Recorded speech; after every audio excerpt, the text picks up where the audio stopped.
ढोंबे मी 9व्या ड ची विद्यार्थिनी।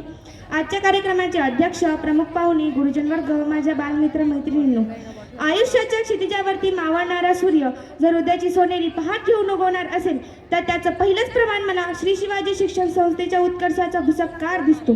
सूर्याचं तेजही फिकं पडावं असं स्वयंप्रकाशित क्रांतिकारी पारिवारिक व्यक्तिमत्व म्हणजे डॉक्टर पंजाबराव पाक्के भाऊसाहेब देशमुख।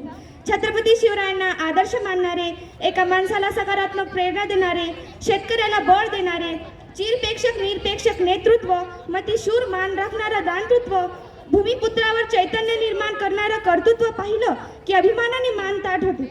अशा या निस्वार्थ लोकसेवेमुळे या विदर्भाच्या मातीत जन्मलेल्या महामानवाच्या कार्यकर्तृत्वाचा सुगंध प्रत्येकाच्या अंतरंगात चंदनाप्रमाणे दरवळत आहे। समाजसेवेची बाग फुलवण्याचे सामर्थ्य त्यांच्या कार्यात आहे। भारतात मुसलमानी आयोगाच्या अगोदर शेती आणि गोपालन हे प्रमुख छंद असावेत। त्या काळात समाजव्यवस्थेचा देशमुख हा एक मुख्य घटक होता।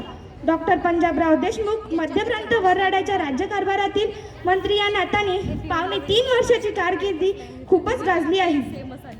अतिशय खालच्या स्तरावर त्यांनी ग्रामीण वस्ती सुसंबद्ध करण्यासाठी अनेक योजना सुरू केल्या। बरोबर आपली बोर्ड स्थापन करून त्यांनी ग्राम सुधारणा मंडळाद्वारे ग्रामपंचायतीच्या कार्यकर्त्यांना प्रशिक्षण देण्यासाठी ठिकठिकाणी वर्ग सुरू केले। कायद्यानुसार ग्रामपंचायती संस्था सुरळीत चालणे शक्य नाही म्हणून विलेज पंचायत बिल कायदे कौन्सिलात आणले आणि पंचायतीच्या कार्यावर नियंत्रण ठेवण्यासाठी मार्ग मोकळा करून दिला। खेड्यातील ग्रामपंचायती संस्थांना त्यांनी नवजीवन दिले। शेतकऱ्यांच्या आर्थिक गरजा पुरवण्यासाठी त्यांनी शासनाच्या वतीने सरकारी संस्थांना उत्तेजन दिले। अस्पृश्य निवारण बिल कायदे कौन्सिलमध्ये पास करून देऊन त्यांनी शासनाच्या कायद्यानुसार अस्पृश्य नष्ट करण्याचा पहिला प्रयत्न डॉक्टर भाऊसाहेब देशमुख यांनी केला। सरकारी दवाखान्यांना जास्त आर्थिक मदत मिळावी म्हणून त्यांनी शासनाला भाग पाडले। रोग प्रतिबंधक कायदा कौन्सिलमध्ये आणून त्यांनी गुरांच्या दवाखान्यांना उत्तेजन दिले। अशा अनेक बारीक सारीक बाबतीत त्यांनी विधेयकाला कायद्याचे रूप देण्यासाठी अतोनात परिश्रम केले। श्री शिवाजी शिक्षण संस्थेच्या रूपाने त्यांनी शिक्षणाचे शस्त्र हाती दिले आणि प्रगतीचे अशोक चक्र वेगाने फिरू लागले। बौद्धिक वैचारिक खतप्रेतामध्ये त्यांनी खेतीची शेती केली आणि एका नव्या पिढीला आकार दिला। विकासाची गाठ फुलवली।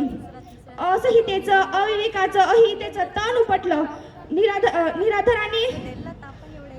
निराधाराने आशय दिला आणि सहितवन लेखनातून राष्ट्र कार्य केले।